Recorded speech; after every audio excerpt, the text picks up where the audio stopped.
चलिए दोस्तों, आज की इस वीडियो में हम जानेंगे कि अति भारण क्या होती है और लघु पतन क्या होती है, मतलब ओवरलोडिंग और शॉर्ट सर्किट क्या होता है। कई तरह के एग्जाम में इससे संबंधित कई बार क्वेश्चन किया है। बच्चों को यही नहीं समझ में आती है कि आखिर ये ओवरलोडिंग क्या होता है और शॉर्ट सर्किट क्या होता है। तो एकदम ध्यान से समझिएगा, क्योंकि सारी बातें मैं आपको बेटर से समझा दूंगा ताकि दिमाग में फिट हो जाए। देखिए, सबसे पहली बात हम लोग जानते हैं अति भारण, जिसको इंग्लिश में ओवरलोडिंग के नाम से हम लोग जानते हैं। आखिर ये अति भारण क्या होता है? अगर ऐसे आप समझिए तो अति भारण जौन अति भर देवे उसी को कहेंगे अति भारण। ऐसे तो आप डिफिनेशन लिख नहीं सकते हैं। अब देखो, अति भारण को हम लोग कैसा डिफिनेशन देंगे। आपके घर में तार जो गई है, देखे होंगे, उसमें क्या होता है? विद्युन्मय तार होता है, उदासीन तार होता है। मतलब एक को फेज कहते हैं, दूसरे को न्यूट्रल कहते हैं। मतलब गर्म तार, ठंडा तार, तरह तरह के नाम निकलती है, ठीक है ना। हम लोग सिंपली नाम लेकर चलते हैं, तो मान के चलिए आप फेज और न्यूट्रल लेकर चल रहे हैं, ठीक है। तो होता क्या है कि मान लीजिए जो आपका मेंस है, मतलब जो मेन तार है, उससे आप तरह तरह का उपकरण जोड़ दिए। जैसे मान लीजिए कि आपका ये मेन तार है, इससे इस्त्री जोड़ दिए, हीटर जोड़ दिए, रेफ्रिजरेटर जोड़ दिए। सोचिए, मतलब ये सब क्या होता है? बहुत वोल्टता का मशीन होता है। ये बहुत वोल्टेज खींचने का काम करता है। आप कभी कल नहीं कहते हैं कि बाप रे, मतलब क्या है ना कि जब विद्युत धाराएं कम आती है तो वोल्ट भी कम हो जाता है। बल्ब देखिए, कभी कल एकदम साफ पुक पक जलने लगता है, उसका लाइटें नहीं निकलता है। इसका रीजन जानते हैं? कहते हैं आप फटाके कहते हैं कि वोल्ट कम है, मतलब यहाँ पर ज़्यादा वोल्ट नहीं है, वोल्टेज अइबे नहीं किया है, नहीं ऐसा कहते हैं ना। तो इसका रीजन क्या होता है? देखो, जब उधर से धाराएं आती है ना, तो ठीक है, वहाँ से एकदम धाराएं सही आती हैं, ताकि आपके सारे उपकरण को क्या कर से यूज कर सके।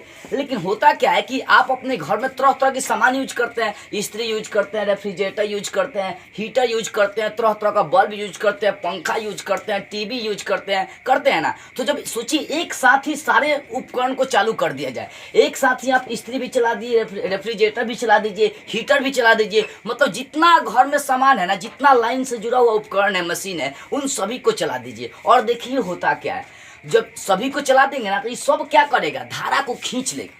सब क्या करेगा? धारा को खींचेगा। अब सोचिए, मान लो कि एक समय में खाली आप हीटर चलाते हैं, तो कोई बात नहीं, इसकी जितनी वोल्टता होती है वो उतना धारा खींच लेगा। लेकिन एक समय में सारा यदि आप उपकरण चला देंगे तो ये क्या करेगा? धारा को खींचेगा, आवश्यकता से अधिक धारा को खींचेगा। अब मान लीजिए कोनो व्यक्ति है, वो रोज 10 गो रोटी खा रहा है, और उसको आप 1 रोटी दे दीजिए ना एक दिन, उसका पेट भरेगा? वो पेट नहीं भरेगा, मलुआल रहेगा एकदम, कहा कि हमका इतना सा पेट नहीं भरेगा। तो यहाँ पर वही बात आ रही है कि सोचिए, अगर एक हीटर आप चला रहे हैं, तो सिर्फ और सब उपकरण बंद कर दिए और सिर्फ हीटर चला रहे हैं आप, तो ये क्या करेगा कि अपनी आवश्यकता से अधिक धारा खींच लेगा, ठीक है ना। मान लो कि मैं काम करके आया, रोज का मेरा लिमिट है 8 गो रोटी खाना है, तो मैं रोज उतना ही ना खाऊंगा। अगर मान लो कि काम धाम पूरा करके आया, 1 रोटी 2 रोटी कौन दे दे खाने के लिए? खाएंगे, फेंक देंगे उसका मुँह पर।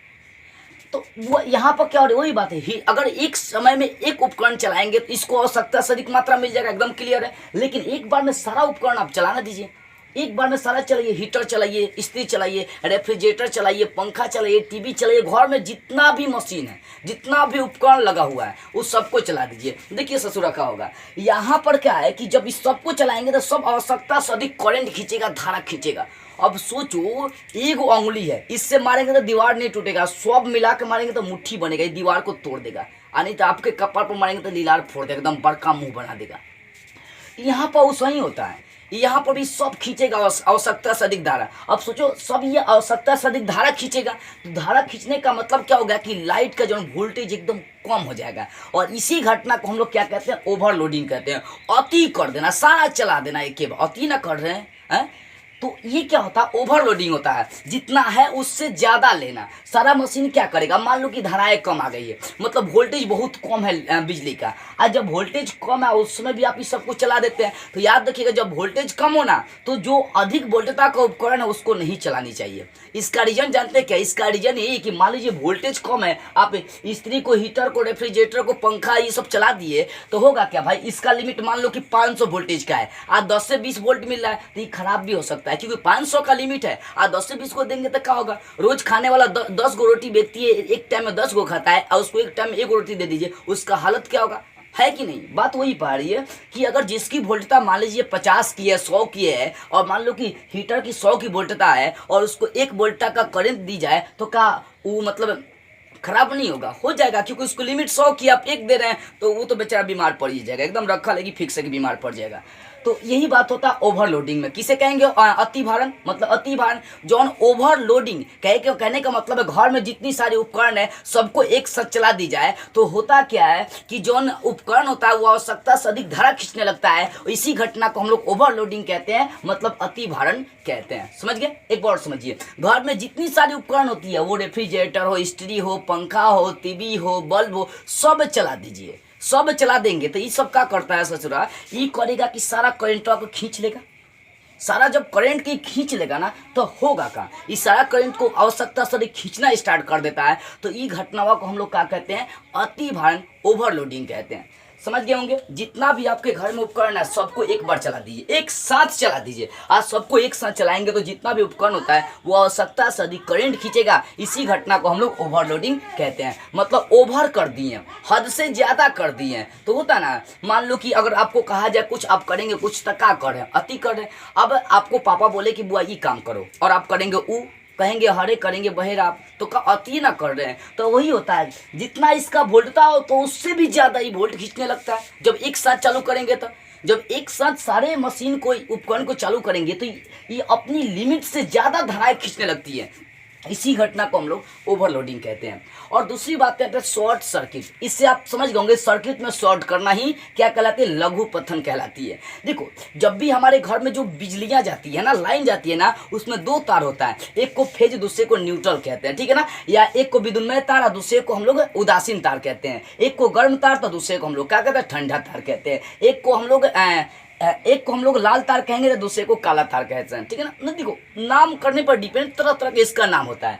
तो हमारे घर में जो मान लो कि ये बोर्ड है आपका, यहाँ से बिजली आ रही है तो दो तारें आती है, एक फेज का होता है, दूसरा न्यूट्रल का होता है। मतलब एक धारा आने वाला होता है तो दूसरा धारा क्या होता है? जाने वाला होता है। फेज के सहारे धाराएं आती है और न्यूट्रल के सहारे धाराएं, न्यूट्रल के सहारे धाराएं क्या होती है? जाती है। देखो, यहाँ पर क्या होता है, कभी का, हालांकि आप देखेंगे कि दोनों तारों के बीच क्या विद्युत रोधी पदार्थ लगा हुआ रहता है। मतलब जो तार होता है उसके ऊपर कवर होता है, वो कवर विद्युत रोधी होता है। मतलब उसको पकड़ भी लेंगे ना तो धाराएं नहीं मारेगा, ठीक है? यही बातें आती है। पहले का देखिएगा, एल्युमिनियम का जो तार आता था, जनरेटर में यूज करी जाती थी, उसके ऊपर कवर नहीं रहता था लेकिन उसके ऊपर चमकील चढ़ा रहता था। आप देखिए होंगे, जो एल्युमिनियम का तार आ रहा था एकदम मोटा मोटा, तो उसके ऊपर चमकील का पहले तार चढ़ा रहता था। तो चमकील से लेकर ये सब कौन पदार्थ होता है? ये विद्युत रोधी पदार्थ होता है। इसके सहारे आप कोनो वस्तु को छुएंगे तो आपको करंट नहीं मारेगा, आपके अंदर करंट पैदा नहीं करेगा, ठीक है? तो यहाँ पर क्या होता है कि फेज चाहे न्यूट्रल जो भी तार है, उदासीन चाहे ठंडा जो भी तार है आपका, उसमें होता क्या है कि उसको ऊपरी परत पर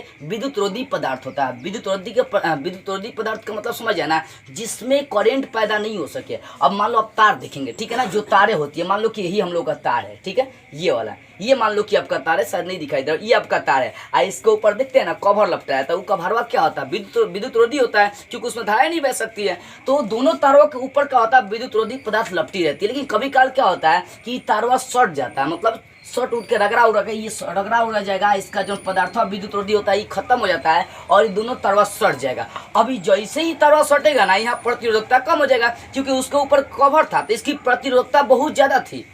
लेकिन जैसे ही कवरवा हट जाएगा ना, आज जैसे ये दोनों तरवा टच करेगा, आज जैसे ही दोनों तरवा टच करेगा तो इसकी प्रतिरोधकता जो होती है बहुत कम, शून्य हो जाती है। धारा बहुत जल्दी बहने लगती है। कभी कभी होता है कि जब शॉर्ट करेगा ना तो सारा घर का सामान उड़ जाता है, बल्ब उड़ जाएगा, बोर्ड उड़ जाएगा, कई तरह के सामान खराब हो जाते हैं लघु पतन के कारण से। देखो, लघु पतन होती क्या है कि जब दोनों तार सटेंगे, एक दूसरे के संपर्क में आएंगे, तब प्रतिरोधकता शून्य होती है, धारा बहुत अधिक मात्रा में बहने लगती है। आप सोचिए, एक उंगली दो उंगली दोनों मिल जाएगा तो बढ़िया हो जाएगा कि नहीं? ऐसा नहीं होता है। ये आपका फेज होगा, न्यूट्रल होगा, दोनों मिल जाएगा तो क्या होगा? मजबूत होगा कि नहीं? जल्दी धारा छोड़ने लगेगा। और जब जल्दी धारा छोड़ेगा तो होगा क्या? जब जल्दी तो घर में जितना उपकरण होता है, अब मान लीजिए कि आपका बल्ब 50 वाट का है, ठीक है ना?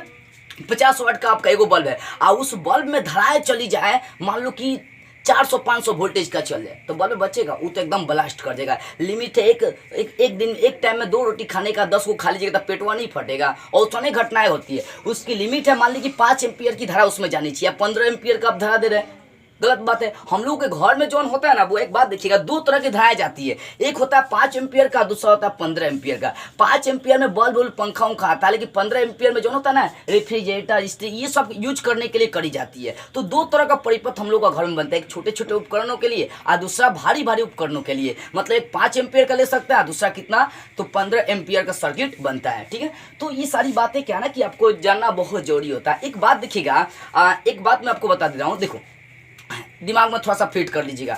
होता क्या है कि मान लीजिए कि मैं यहाँ पर तकरीबन 5-6 बल्ब लगा दिया हूँ, ठीक है, मान लीजिए कि यहाँ पर 5-6 बल्ब लगा हुआ है, और सोचिए यहाँ पर उसको ऑन ऑफ करने वाला बल्ब भी है। अब सोचिए यहाँ पर कि यहाँ से मैं बल्ब को यदि बंद कर दूँ यहीं से, तो आप सोचिए कि क्या आपका यहाँ पर धाराएं नहीं आएंगी। बल्ब तो मैं यहाँ से बंद किया हूँ ना, यहाँ से बंद किया हूँ। जब बल्ब को मैं यहाँ से ऑन ऑफ किया हूँ तो बल्ब तो बंद हो गई है, तो क्या यहाँ पर बिजली बिल नहीं उठेगा। और हालांकि बिजली बिल कैसे उठती है, कैसे निकाली जाती है, एक यूनिट पर कितना खर्च होता है, ऑलरेडी मैं इस पर एक वीडियो बना चुका हूँ। ठीक है, नहीं देखिए तो डिस्क्रिप्शन में लिंक दे दूंगा, एक बार जाकर जरूर देख लीजिएगा। ठीक, हम यहाँ पर बात कर रहे थे कि जब यहाँ पर स्विच को ऑफ ऑन करेंगे तो होता क्या है बल्ब में कि बल्ब बुझ जाएगा। लेकिन मैं बोलता हूँ, एक बात पूछूँ आपसे कि यहाँ पर बिजली बिल नहीं उठेगा। देखो उठेगा, आप तो बल्ब को यहाँ से ऑफ किए, बंद किए, और धाराएं आपकी बोर्ड से तो यहाँ तक जरूर आएगी और आकर फिर वो वापस चली जाएंगी। क्यों? क्योंकि यहाँ पर ऑफ है, ठीक है ना। लेकिन धाराएं वहां से आपके, मान लो कि आपका मेन बोर्ड यहाँ पर है, बल्ब यहाँ पर लगा है, बल्ब को यहाँ स्विच लटका है, स्विच से आप क्या किए, उसको बंद कर दिए, तो होगा क्या कि यहाँ से धाराएं आपके बल्ब तक आएगी। ठीक है ना, आपकी धाराएं यहाँ तक आएंगी, बंद है तो फिर वापस वो न्यूट्रल के सहारे लौट जाएंगी। तो धाराएं तो भाई यहाँ पर आ रही है, इसका मतलब बिजली बिल तो आपको उठेगा। यही आप जब मेन बोर्ड से जो स्विच हुआ तो उसको गिरा देंगे, साफ वहीं से कट कर देंगे, तो आपका यहाँ पर बिजली बिल नहीं उठेगा। ये बेसिक बात है, ये बेसिक बात है, इसको जानना जरूरी होता है।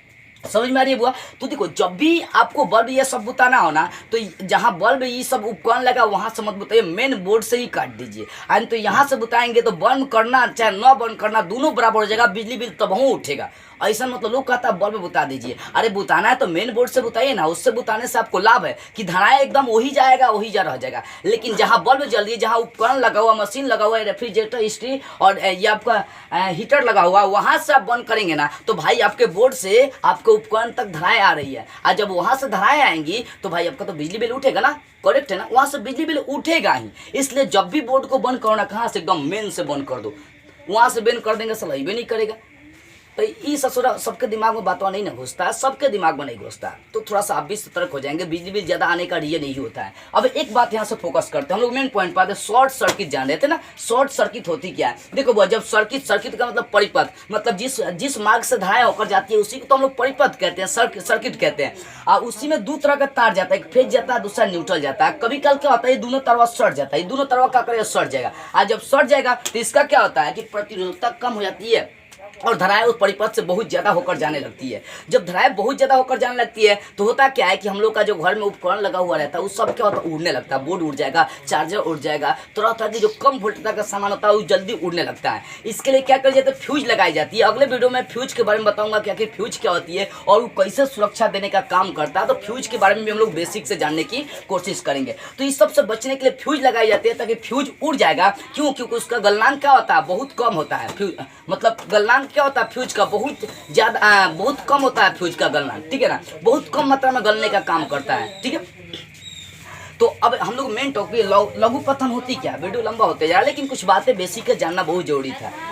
होता क्या है कि जब फेज और न्यूट्रल एक दूसरे के संपर्क में आ जाएगा, सट जाएगा, तो इसकी प्रतिरोधकता कम हो जाती है, धाराएं बहुत अधिक बढ़ने लगती है। तो इसी घटना को हम लोग लघु पतन कहते हैं। मतलब जब मेंस और जब आपका विद्युन्मय और जब आपका उदासीन, मतलब जब आपका गर्म तार, मतलब जब आपका फ्यूज फेज और जब न्यूट्रल दोनों एक दूसरे के संपर्क में आ जाते हैं, फेज और न्यूट्रल जब दोनों तार एक दूसरे के संपर्क में आ जाते हैं तो वहां से परिपथ में धाराएं बहुत तेजी से बहने लगती है और उसका प्रतिरोधकता शून्य हो जाता है। तो इसी घटना को हम लोग क्या कहते हैं, लघु पतन, मतलब शॉर्ट सर्किट के नाम से जानते हैं। ठीक है ना, तो आप समझ गए होंगे अति भारण क्या होती है, लघु पतन क्या होती है, मतलब ओवरलोडिंग क्या होता है और शॉर्ट सर्किट क्या होता है। तो बस आज की इस वीडियो में इतना ही। अगले वीडियो में हम लोग एक नई टॉपिक को स्टार्ट करते हुए फिर मिलेंगे।